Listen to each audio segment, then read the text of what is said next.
morning, everyone, and welcome to our July edition of Tips and Tricks. Insight Data Analytics highlights in a deep dive into specialty modules, including industrial hygiene, occupational health, and risk and claims management.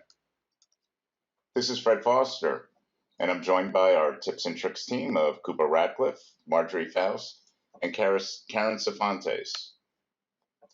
We have several guest speakers with us today: Kevin Richards, Dexter King, Elizabeth Paredes, and Ben Nyler.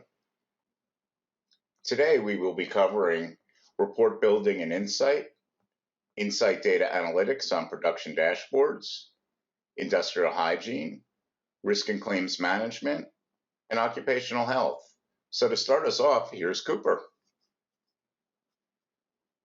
Ed, and welcome everyone to the second session that we are really diving into the Insight tool and business analytics side of things within Process Map, and really how to utilize it to your corporation's advantage to data discovery and risk analysis and breaking that down for your organization.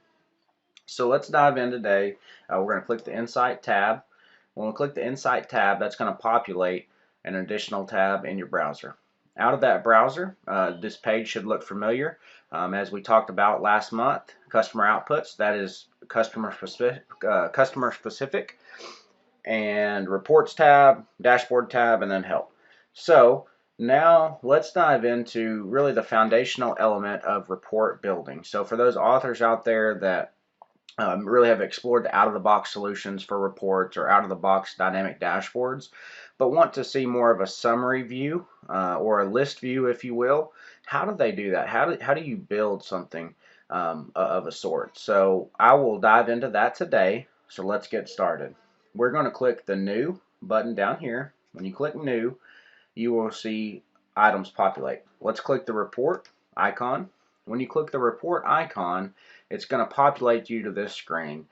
For now, a simple approach, let's have a blank slate. Let's click the blank option. And now you have two areas that populate for you, the plus sign and the select a source. So for the plus sign here, when you click that, it's going to populate these icons. For today's session, we're going to learn how to build and leverage the list report capabilities. So let's click this. This is a query name. We're not going to dive into that today, so I'm just going to click OK. So now the next step and final step to be able to start building and exploring your data is going to be select a source. So that select a source is simple. It's what data do you want to see? So that's broken down into different modules. So if you click Process Map Author Library, you can click that, and then now Packages. That is going to break these different folders out, and again, that is module based. For this training, I'm going to leverage the IMS module, so Integrated Incident Management, and I'm going to click that one more time. When I see nothing here and an open button, I know that that is my final click. I'm going to click the open, and now we have a dynamic package for IMS that is pulled in to this report where we can start leveraging different measures and pulling those into this list. So what is the first step that we would like to do? As always, you always want to start with a level 0. So your data can be leveraged in different structures, and so you want to always break out a level 0 so you're not duplicating your data. So how do we do that? How do we find a level 0? You can search level 0 here. What that does is it populates multiple level 0 items. If you do not know what you're looking for or what folder it should be in, you can always pull this in. You can click the level 0 name and hold and drag it into this report, and it'll pull it in here. So now if you're like me, you want to discover your data on the fly and make sure that the data that you're pulling in is what you really want to see. So how do we do that? You're going to navigate over to the top right of your screen called Page Design. When you click Page Design, that populates 3 items. We are going to look at and click on Page Preview. So that Page Preview has now allowed me to view the data real time as I'm pulling in measures into my list. So after this, again, different approaches. This list view can help you discover your data in more of a summary form or an Excel form if you want to look at maybe all near misses as a whole, or maybe all near misses that happened last week or last month. So I am actually going to build out today a list of the all near misses and their description that happened in the previous month. So for that, it just depends on what you want to see. You can see level 0 all the way to level 5, 6, depending on your organization. And then also we want to pull in a location level. So let's do that now. So we're going to navigate to these different folders. If we navigate to the enterprise structure, these are our different levels. And we just open up the folders. You can double click level 1 name, and that pulls it into that list. Or again, a drag and drop solution. You click the level 2 name, and now it drags it in. Now I want to see location specific. So I'm going to pull in a location code. And now that we have a good foundation, we understand what locations, what level 0 we're looking at, I can pull in the data. So I'm going to navigate to incident details. And as we go through here, these folders, it will take a little bit of time to get used to and understand where the data is pulling from.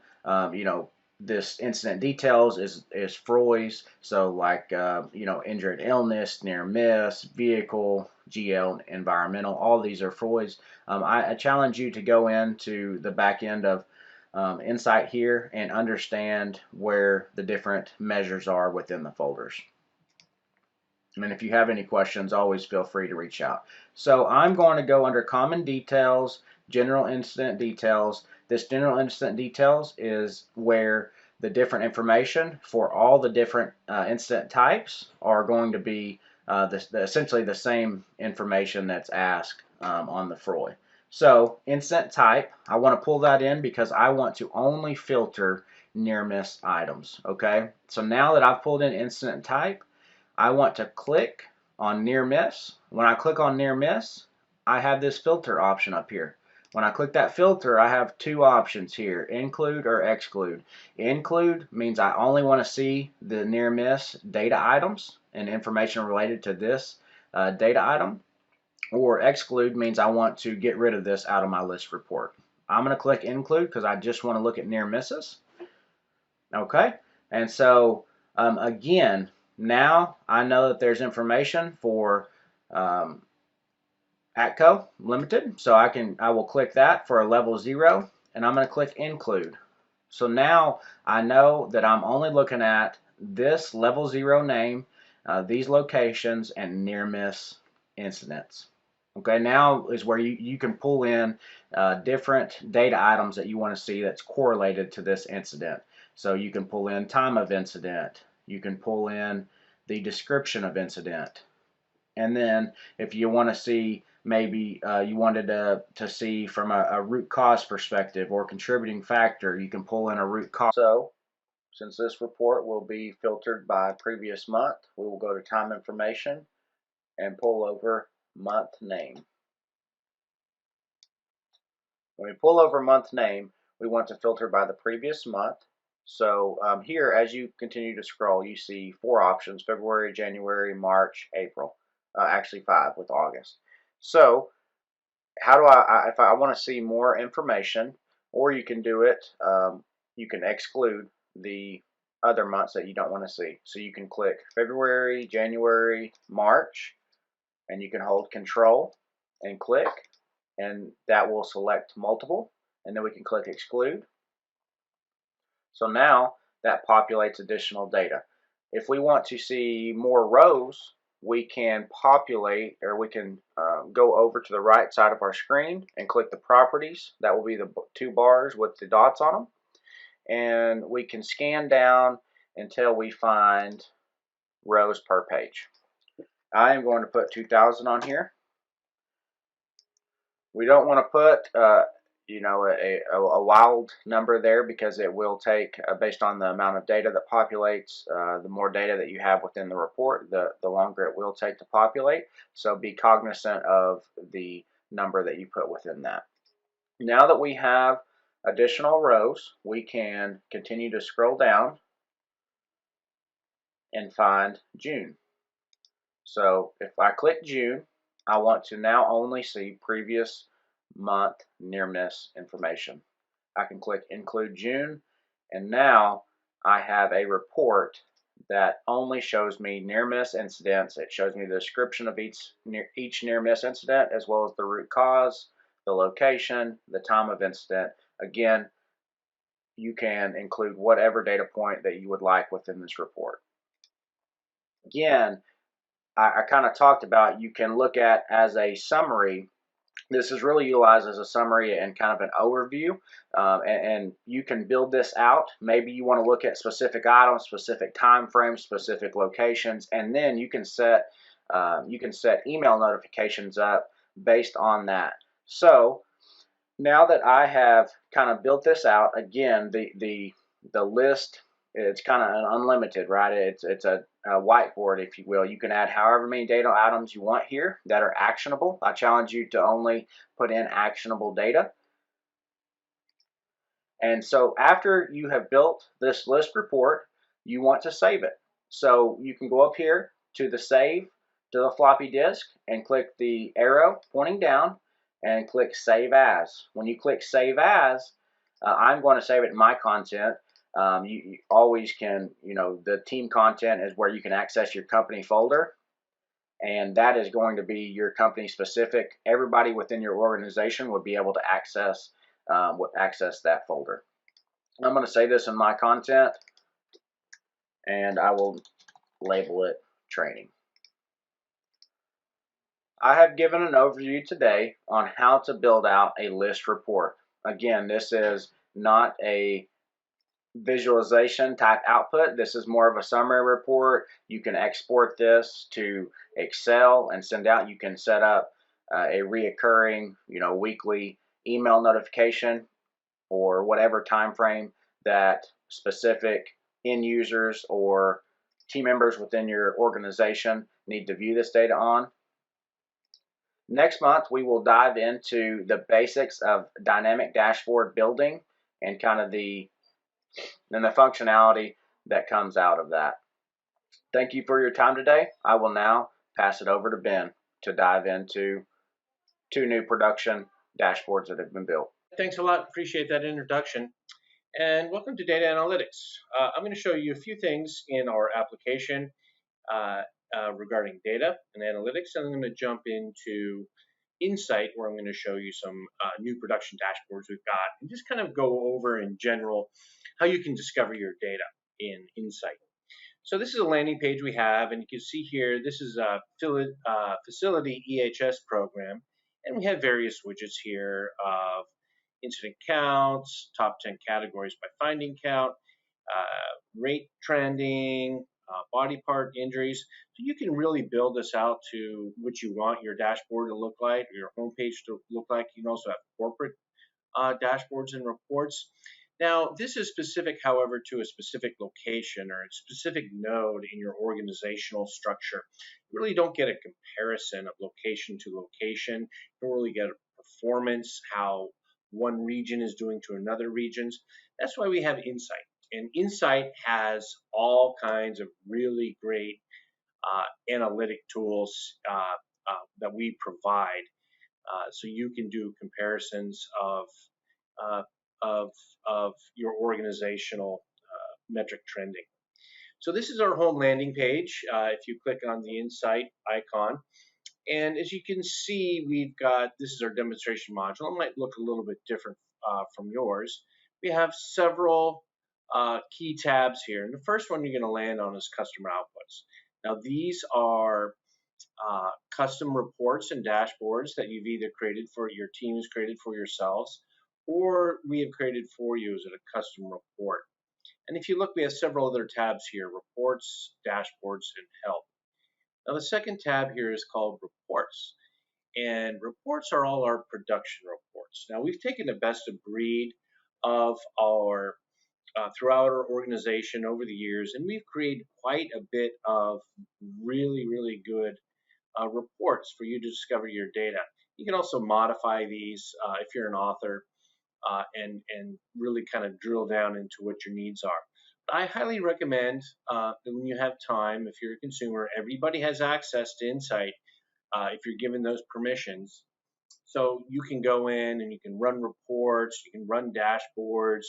I really suggest you go in and try running some of these reports and dashboards as well to start discovering your data, to see what kind of KPIs you can get out, do some risk analysis of your organization, and really help you understand the status of your EHS program. Okay. Now here we have our dashboards, and they're all split up by the different modules. Here, these are kind of our legacy dashboards, module dashboard and adoption dashboards.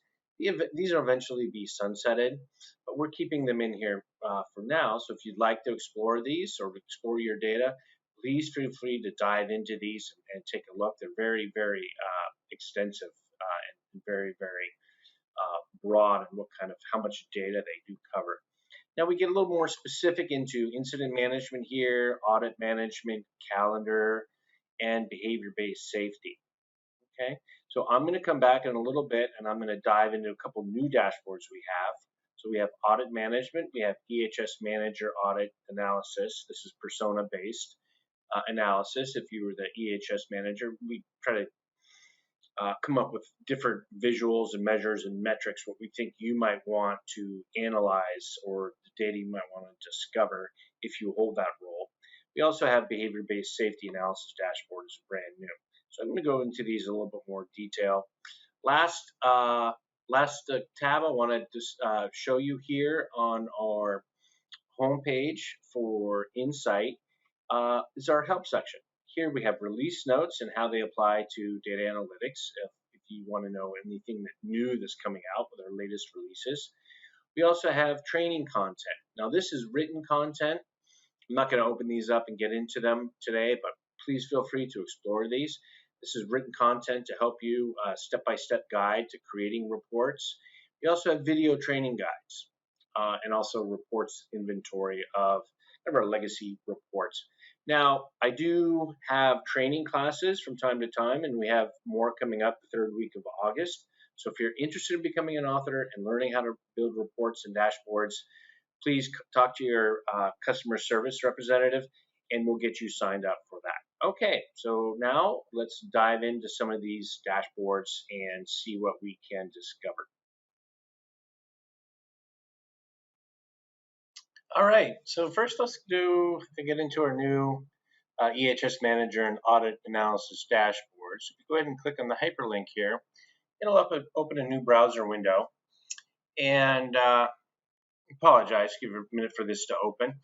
Now, one thing you're going to notice when you open these dashboards is there may be some, I'll make this aspect ratio a little bit smaller so you can see more content. You may see you're going to see some filters up top here, and there may be some default selections, like here we have a few years defaulted to give us a good spread over year trending. And you're going to see different tabs here along the top. This is our facility profile, at risk answers, highest risk by audit area, so on and so forth, all the way down to team performance.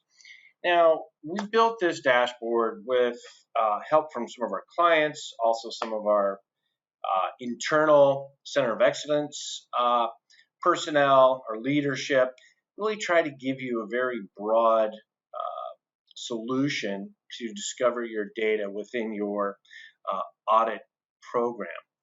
And as you can see up here, we've got level zeros, our first filter. And I can't stress enough, whenever you're analyzing data, always make sure you select a level 0 to get started.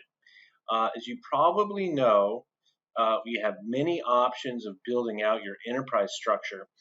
And all of that enterprise structure, you can have it by business unit, you can by geography, you can have it by reporting program, you can have it by individual or managers. You need to sort it to start out so you don't get duplicated data. Always remember to do that. Always select your level 2 geography. And then you see other filters that we put in. We put them into the canvas of the dashboard so they cascade the filters. Okay, so you can hear, as I said before, when we first started, you can look here by your entire organization.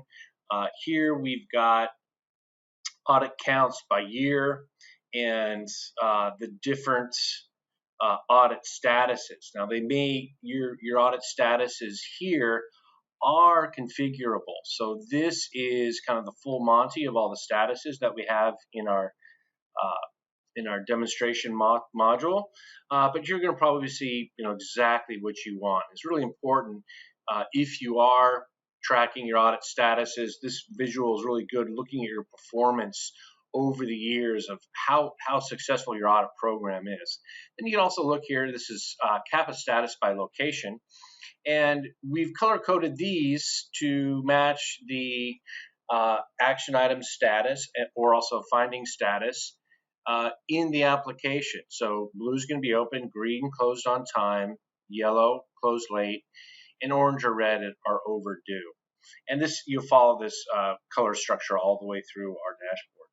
So you're going to see we've got some widgets here that can really help. This is by location. So as I said before in the beginning of the demonstration, you really don't have a clear in the application a comparison amongst locations like you do here, or even by department within a location. So if you filter by a specific location here, it's going to filter all your other widgets, and you're going to see here at, for example, Westlake, you can see by department all the CAPA status action items. And then if you click on specific ones, for example, construction, then it'll filter your other visuals, your other data, so you can look down into the details here. Okay, so these are what we call dynamic dashboards. So if you click on an element in the widget, it will filter all your other widgets for your data. So these are really great for playing around and discovering your data. Now, I could go on for like an hour of explaining this dashboard and really getting into your analysis of your program. But this is really just a taste for you today, just to kind of help you, just to get excited about exploring some of your data and getting into some of these new dashboards that we've created. For example, this is the team performance on action items. Here, it's a bit of an accountability performance of individuals if they're completing or if they're not completing their action items. This may or may not be a type of metric you want to look at, but it's here nevertheless. Okay, so next we are going to go in and take a look at behavior-based safety dashboard. Give me 1 second and I'll switch on over. Okay, lastly we're going to go over BBS observation analysis dashboard. You can find it down here at the bottom of the page of your dashboards tab. So if you go ahead and click on that, open it up, it'll open up into a new browser window. And you see here we've got it filtered for by geography. Now the different tabs are scorecards by department work area.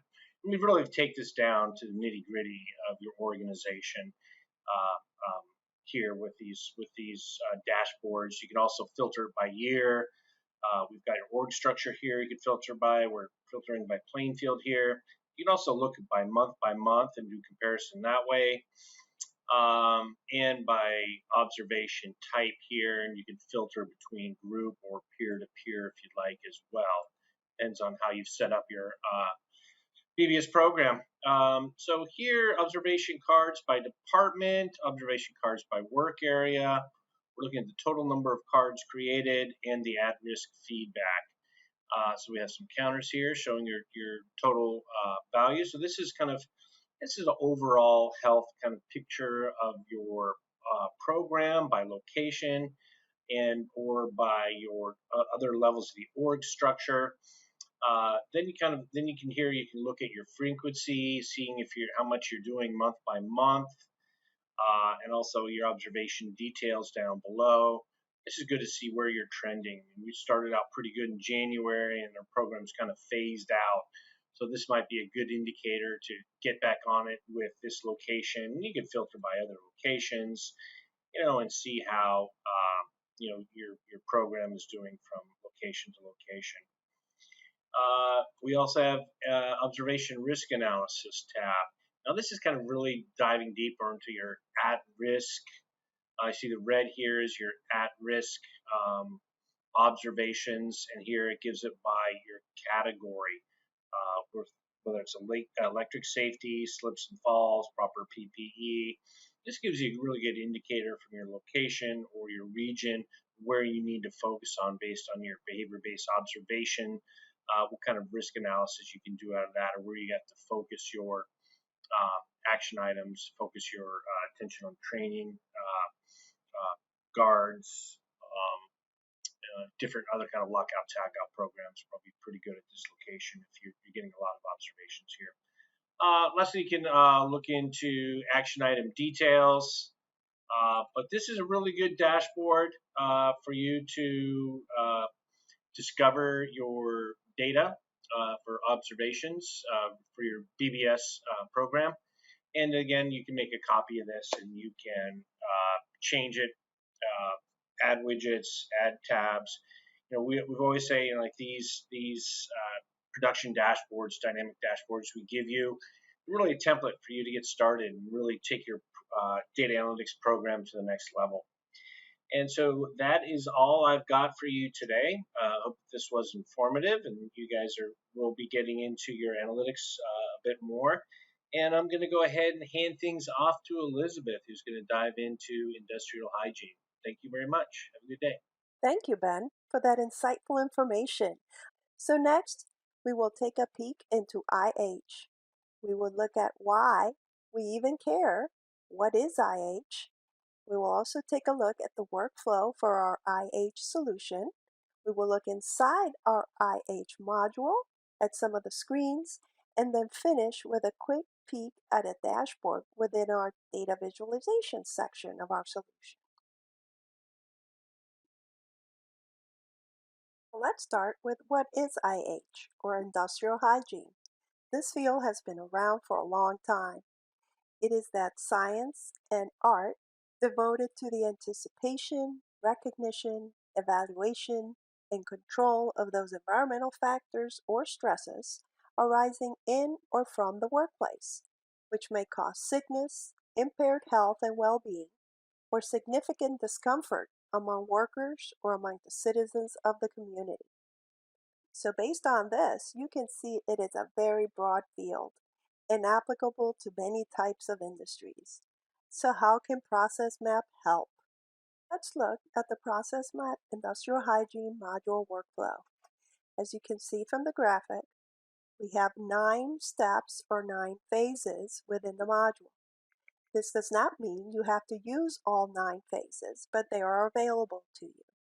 You can start with the qualitative and quantitative risk assessment, after which you create your sampling plan, and then you follow your sampling plan and perform the sampling, which is step 4, and you can then collect additional details such as time, the type of equipment, and then if you are using chemical samples, you will send them to a lab. We will generate the chain of custody. The lab will receive the samples, and then you can review the results and then approve them, reject them, and then if necessary, you can generate action items from within the IH module. Or you can just start from step number 4 and just start collecting samples. Now let's take a look at what we can see with our industrial hygiene module. We'll start with our specific industrial hygiene dashboard, which I have created for this demonstration. I can have our overexposure samples. I can have sample by status, created, not sent to the lab, results approved, results invalidated, results received. And of course, I can drill down to each one of those categories. Next, I can have what percent of my sample plan has been completed. I can also have action items, count by hierarchy of controls, whether it's administrative, engineering, elimination, PPE, or substitution. I can also have sample results by category, whether it's overexposure, over standard, above action level, or below action level. And again, you can always drill down. If we have action items, we can look at action items on time closure rate. So we can see on time, we can see average rate, and also we can look at samples collected versus samples analyzed over time. And always we can drill down. These widgets can be customized by either changing the type of graph or by changing the filters. If you have more than one module from us, you can see all of our action items into this widget. And then if you have our vaccine tracker, you can also see our results like that. Now let's go into our industrial hygiene module. First off, we see our assessments list. These are all the assessments that have been completed. We have their name, the date, the department, the team, we can complete the team, the stressors, the group size, the status, and any attachments that we may have. All these columns are customizable. They can be interchanged, the order can change, and we can also add additional columns. Next off, we can show you the sample plan list. These are the sample plans that have been developed, the dates, the plan created, whether it's been approved, the number of records, year-to-date samples taken, and of course the status. We can import one, we can delete, or we can create a new one very easily. Next off, if you wanted to create a new sample, we can create a diagnostic sample. We can select one from our plan. We can copy an existing sample, or we can create a blank. We can then create and select our sample equipment from our air monitoring pump, bulk sample, continuous operating pump, indoor air quality, passive monitors, noise dosimeters, wipe samples, lighting, sound level measurements, or direct reading instruments. Under Manage Samples, we can get a listing of all of our individual samples. We have our IH designated number, a name, date, selection, department, the stressors, the results, whether the status of the results, whether they have been received or approved, our sample equipment that we used, if we would like to capture the environment, and if we have done an investigation of why, the root cause, and then any attachments. You can also create chain of custodies. We have integrations with several laboratories, and if you have that integration, we can submit it to the lab right from within the application. Once the results are analyzed, we can import the lab results.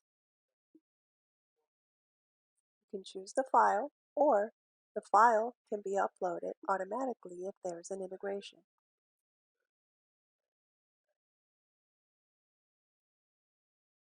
We can manage the lab feed through this screen, where you can see the file name coming in, the file receive date, whether the date of the results loaded, normal samples, blank samples, loaded samples, all within the same application. If there are action items, we can manage them again within the application through this screen here, which can show you the total, the close, complete, open, overdue, due over 30 days. You can also look at it in a list view. Now, let's take a look at what you can see with our data visualization tool. Now that you have had the samples, let's take a look Um, we can look at categories or year over year, above action level, below action level, non-detect, overexposure, and overstandard. And of course, you can drill down into the data to see exactly which ones were these samples. You can also take a look at our top work areas by function based on high-risk exposures. From a look at this data, you can easily see that the area of highest exposure happens in maintenance. And again, we can drill down and look at those exact samples. Another thing we can look at is our results by hazard type, physical versus chemical hazard types. You can see them in these donuts. You can also convert them to bar graphs. There's a million ways you could look at data. So we hope you have enjoyed this introduction to our industrial hygiene module and how we can help you focus on the areas with the highest exposures so that they can be addressed and the employees protected. And now, off to Dexter, who will show you how our risk assessment module can help you focus on the right jobs and tasks. Elizabeth, thanks for that wonderful overview of industrial hygiene. Hello, everyone. My name is Dexter King. Like Elizabeth, I am a portfolio executive and a member of the Center of Excellence at ProcessMap. It is with great pleasure that I have the opportunity to review risk and claims management with you today. So without further delay, let's look at our agenda items. What is risk? Why should you be concerned? What are claims? Also, a look at ProcessMap as a management tool for risk, and also risk and claims management. What is risk? Risk is defined as the probability of an event multiplied by its impact or severity. An event may be probable, but with consequences so minimal it would be considered low risk. Conversely, an event that occurs rarely but has severe consequences is considered high risk.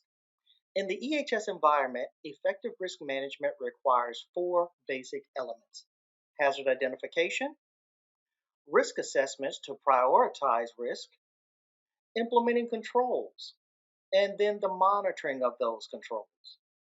While this defines our approach to risk assessments, how does a company manage overall risk? That's right, through insurance. And this is where we start talking about workers' compensation. With limited exceptions, the majority of state and federal workers' compensation programs are no fault, and a worker is entitled to recovery through a workplace-related injury illness.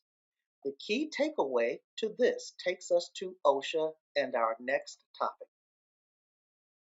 I promise you there will be no history lesson here, but we are going to talk about the General Duty Clause. Worker safety is of the utmost importance in the workplace and applies to any type of company. It is the company's responsibility to provide safe working conditions, and the EHS key stakeholder is responsible to be the main point of contact for employees. The safety key stakeholder must comply with OSHA requirements, and listen very astutely here. They can face fines, penalties, and even criminal charges if they don't comply with OSHA. In essence, the General Duty Clause says each employer shall furnish to each of their employees a place of employment which is free from recognized hazards that are causing or are likely to cause death or serious physical harm. Hazards which are causing serious physical harm to employees are best captured in incident management. This is why incident management is a good starting point, even though it is reactionary. So let's look at how to take this reactionary posture and turn it to proactive. But first, let's make sure everyone understands what is a claim. An insurance claim is a request for your insurance company to pay for something your insurance covers, such as a car accident, or an injury requiring treatment beyond first aid. The insurance company's job is to understand claims and to charge premiums for insurance coverage to allow businesses to operate. There are different claim types, such as property, automobile, general liability, and many more. OSHA estimates that injuries and illnesses, i.e., workers' compensation claims, cost employers $1 billion nationally every week. That was not a mistake. $1 billion nationally every week. Part of the reason is because companies often treat incident management as a reactive process, using it solely to address incidents that have already occurred. Companies with strong EHS performance also use incident data as a predictive tool, reducing organizational risk and minimizing the likelihood of reoccurrence. A tool such as Process Map functions to improve your incident management process and workflows. Using a risk matrix allows the organization to prioritize high-risk incidents for immediate corrective actions. In addition to social costs, i.e., brand damage, workplace injuries and illnesses have a major impact on an employer's bottom line. The cost of workplace injuries and illness include direct and indirect costs. Direct costs include workers' compensation premiums, medical expenses, and costs for legal representation. Examples of indirect costs include training replacement employees, accident investigation, lost productivity, and this list continues. Many may view self-insured as a cushion, but I urge you, this is not a good practice. So where do we start? Again, incident management. Now, let's go through a simple workflow of how to assemble risk strategy with your digital environment process map. Yes, we are in incident management, the summary screen. And yes, you do see a component here titled Risk Assessment Verification. Now, question for the group. Do you have this widget? The next question is, do you have risk assessments? If you have our risk assessment module, that is great. If you do not, you are missing a key element to meeting your obligation under the General Duty Clause. In this particular example, we can take the fact that an incident has occurred and then make it part of our workflow, thusly making the incident not only reactive but proactive to review the job or process, ensuring current strategies are properly aligned. But while we are here, let's take a look at how this works. If there has been no associated risk assessment for this job process, which caused the injury illness, from here you can create an action item to instruct a team member to conduct. If you are not conducting risk assessments, then we revert to the General Duty Clause and your understanding that we have opportunity for improvement. With this particular slide, you will need to subscribe to the risk assessment module. And when selecting yes, the system will prompt you to select from the pick list. Of course, should you know of the naming convention of the risk assessment, you may start typing and the system will provide selections. In this particular approach, let's look at a list screen should you click on the pick list. Here, since it may have been a combination of tasks in lieu of an entire job or process, you can select multiple assessments. And then review further actions, which may include a review of the task, job, or the process. We have gone into risk assessments while in incident management, but this was to show the workflow should you have the risk assessment module and recognize the ability to institutionalize proactive measures along with the needed reactive measures. So let's take a look at the risk assessment module. How do you identify hazards? Proactively with safety walks or reactively, i.e. on the heels of an incident? Regardless of the approach, once the organization is aware of the hazard, the organization must eliminate or put measures in place to mitigate the risk. The textbook way to approach this and the recommendation from OSHA is to assess the risk by evaluating the likelihood of the incident occurring, evaluating the severity of injury, harm, damage, and the frequency in which the task is completed to understand this may be a specialty skill which may need specialty training. So let's look at our risk assessment module. Our risk assessment module provides functionality to completely support risk identification and the deployment of your risk matrix to prioritize those risks, which are likely to be more damaging to the organization. Here you can select an existing risk assessment and create versioning, make a copy to ease the data point entry efforts, inactivate, delete, or create a new risk assessment. In the spirit of this being tips and tricks, why don't I share a tip related to the risk assessment setup? This tip is related to importing tasks. This is a huge help when approaching risk assessments from the job or process perspective, in which there may be several tasks with multiple hazards for the task. When clicking on the Import Task button, it will render an Excel spreadsheet in which you can complete and import. Let's take a look at this. This spreadsheet can be used to load multiple values that may be imported directly to your new assessment.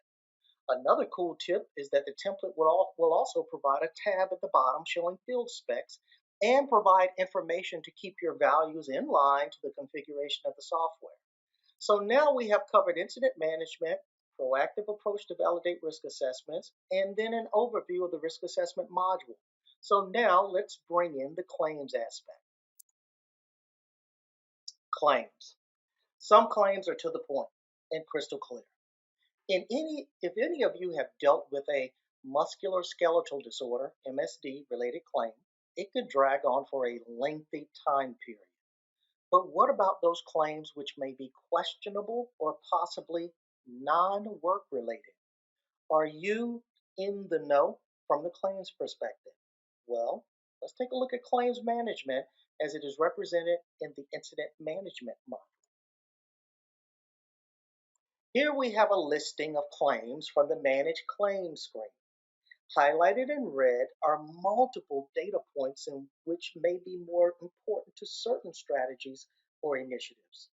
Here's also a tip in which you can trim and or change the data points listed here on the Manage Claims list screen. When clicking on Edit, it will bring you to the Manage View screen. When expanding select columns, there will be an extensive listing of data points in which you can move from the available columns on the left to the selected columns on the right. From this point, you may save this view as, or simply view results if this was a one-off search. And of course, if you have any questions on this functionality and or our ability to integrate with your workers' compensation third-party administrator, please let your customer success manager, CSM, or your portfolio executive know you have interest. Okay? Well, of course, ProcessMap likes to provide best-in-class data insights. So let's look at the last step, understanding your claims and where to start. Our Insight tool brings all of this claim data with a drill-through ability. To close up, remember that risk may encompass far more points than incident management, training management, corrective preventative actions, ergonomic assessments. Your total risk exposure must include those items that have the most significant impact to the organization. Delivering a message or slogan or a mission statement at a new hire orientation is only a start.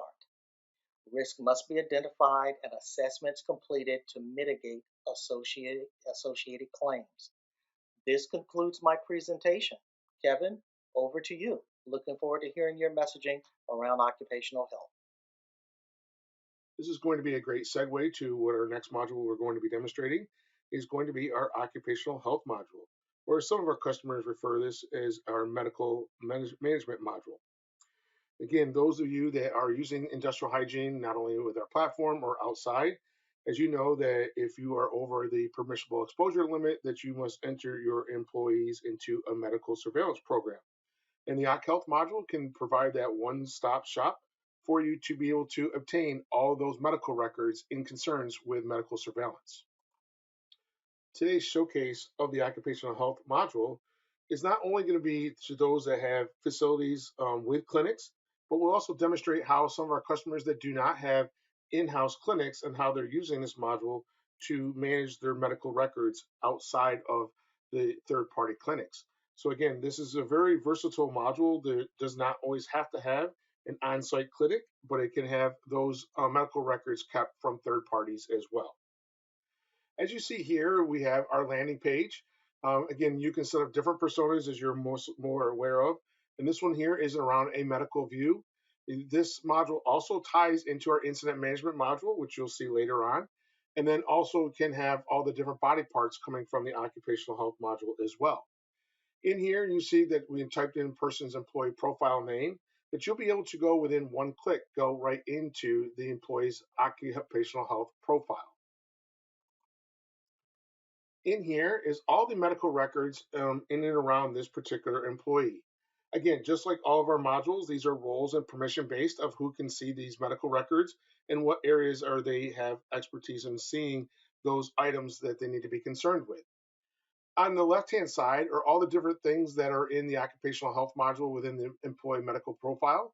You have all the different appointments. You can track whether they're active, completed, even no-show appointments. If this employee has been involved in incidences in our incident management module, you'll be able to click in here and tie those events back and forth, whether you want to check on a status of a workers' comp claim or maybe update the OSHA logbook. We have all the different encounter types. You can create different action items out of this module as well. You have the opportunity to do clinic notes, SOAP notes. There's a repository for all your attachments, but attachments can be attached by encounter as well. And you'll also be able to manage leaves and restrictions within this module as well. To begin here, you'll see over here on the right-hand side, these are all the medical visits that this particular employee has come into and has documentation on. We have over 27 different encounters that you'll see here in a little bit that are configurable for the end user to use within this module. As you see, as Elizabeth was speaking about earlier about medical surveillance, you see here that if you're over the PEL for your hearing conservation program, you can see that I had my audiometric testing and now I have my follow-up testing here that needs to come up in this particular November.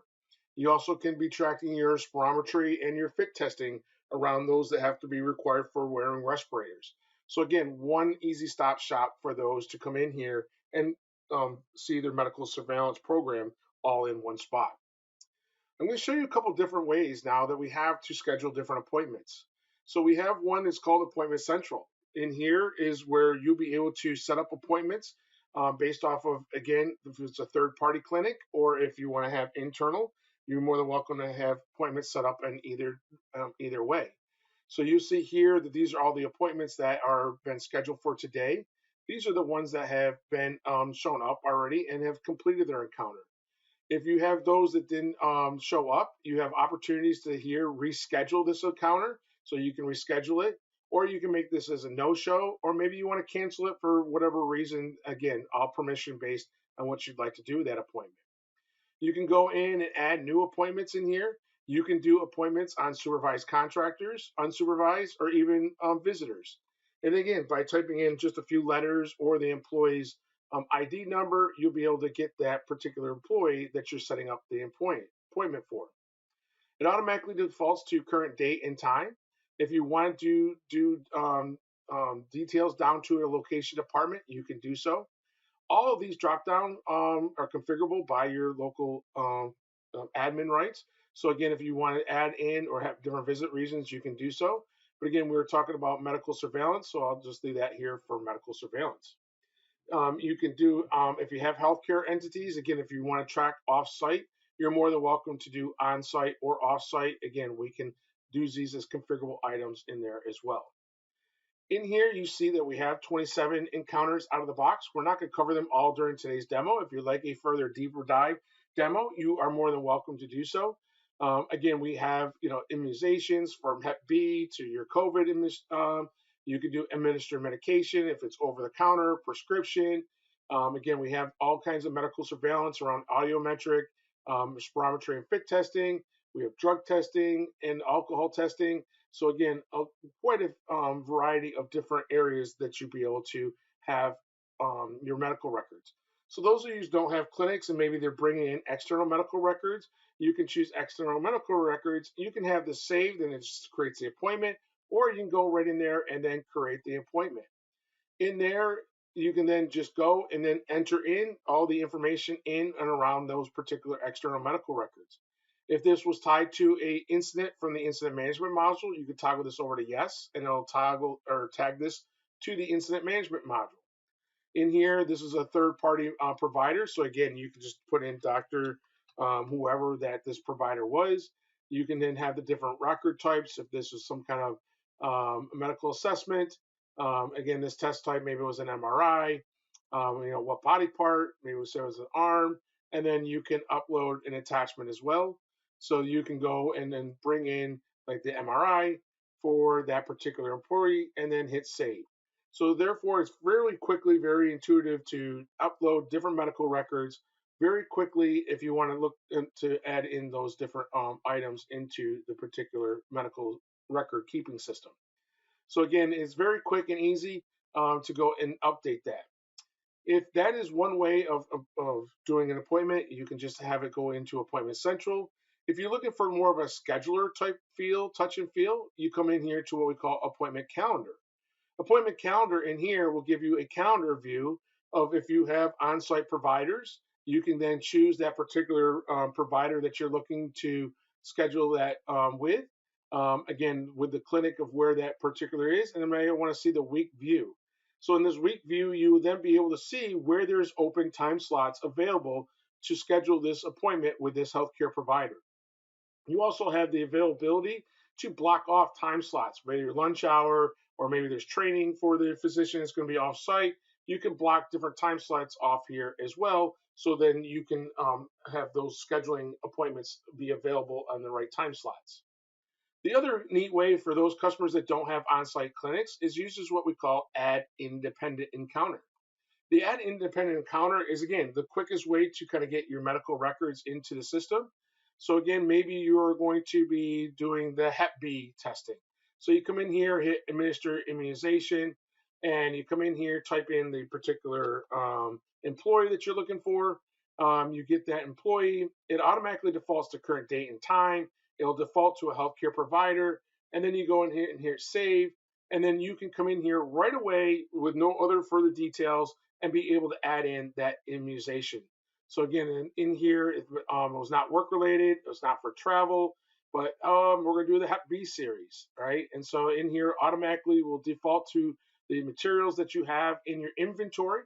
So you can do inventory counts in here if you want. If you don't want to do inventory, then that is something that is not required. It's just something we'll just put as a placeholder in there for you as well. Again, once you conclude all the rest of these, then you'll be able to hit save. We do have customers that have mandatory uploading of immunization to the state registry. So we have built an engine to like South Carolina registry. If that is required in your particular state, we can build that engine in there as well to upload that immunization that was given up to the state registration page. So here you see I have my first Hep B shot that was given. And then as you know, for Hep B, I need to have a follow-up within 30 days. So second series shot. So you can schedule that automatic appointment right here on the fly. So again, it's something that you can be able to do. And then you can set in a reminder that you have this second series set appointment set for your Hep B. So again, this is a really quick and easy way to, again, track your immunization records. Again, we've had other customers that track their COVID immunizations in here as well. And again, we can configure those very quickly for you. And again, just going to quickly go back into the medical profile page and just show you just a couple more highlighted areas in this area, in this module. So again, you can just double click on this particular person and you again come in with all their medical records. If you wanted to go to the past records, you can click on those previous ones. Oh, I chose the wrong person.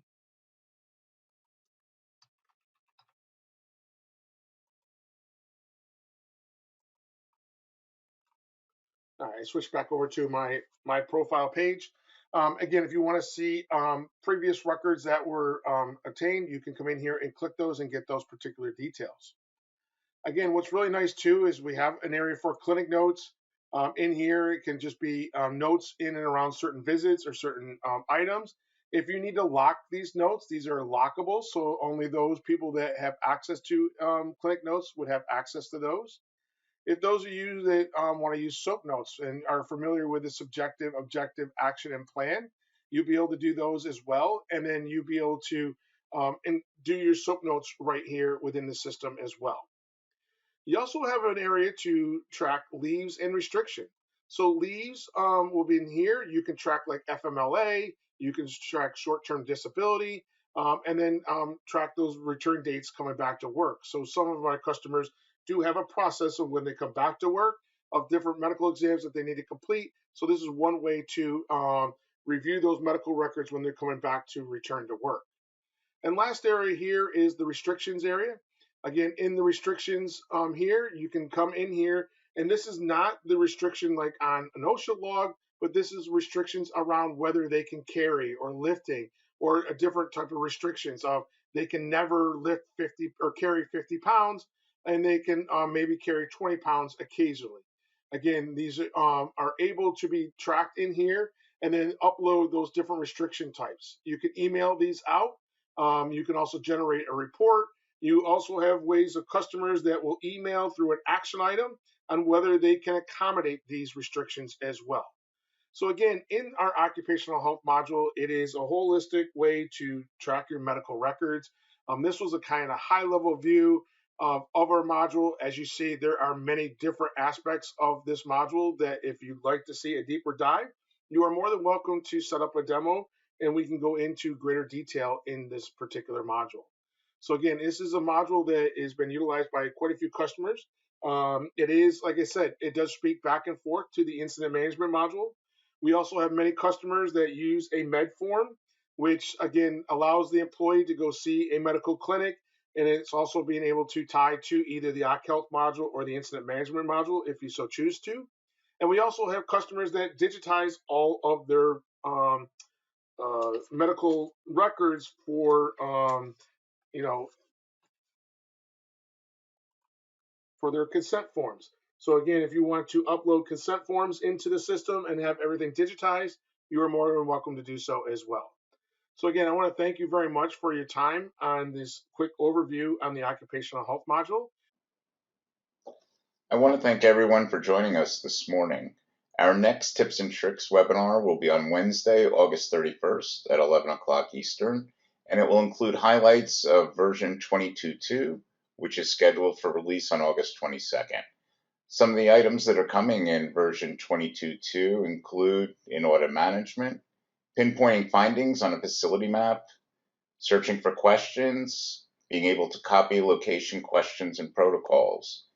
In Foundation, system admins can create system views for the homepage and list screens. Location admins can import organizational components, users, and employees for their location. We've added a date filter of before a date or after a date to the list screens. We have enhanced copy location features, and we've added a new language, Serbian. In incident management, system admins can configure investigation requirements. You'll be able to select body parts from a body image diagram. We've added significance levels in reports and a new statistics report for incident investigators. In learning management, there'll be notifications for deleted courses or sessions, a new drop-down field for trained, certified, or trained and certified, an enhanced platform for launching and resuming courses. In performance management, you'll be able to copy program features to ease setting up programs for the next year. We've added an option to recalculate existing KPI data after you've done a formula update. In Mobile Pro, we're adding multi-factor authentication for Okta and Azure. You'll be able to scroll on read-only text. Subtype and section dropdowns will always be visible in audits, and we've added the drop pin field to select injury locations from a facility map. And just as a reminder, you can access the release notes for version 22.2 on our help site. And you can also review any of our previous tips and tricks webinars from the help site also. I want to thank everyone for joining us. If you have any further questions, please put them in the chat, and we look forward to seeing you next month. Thank you.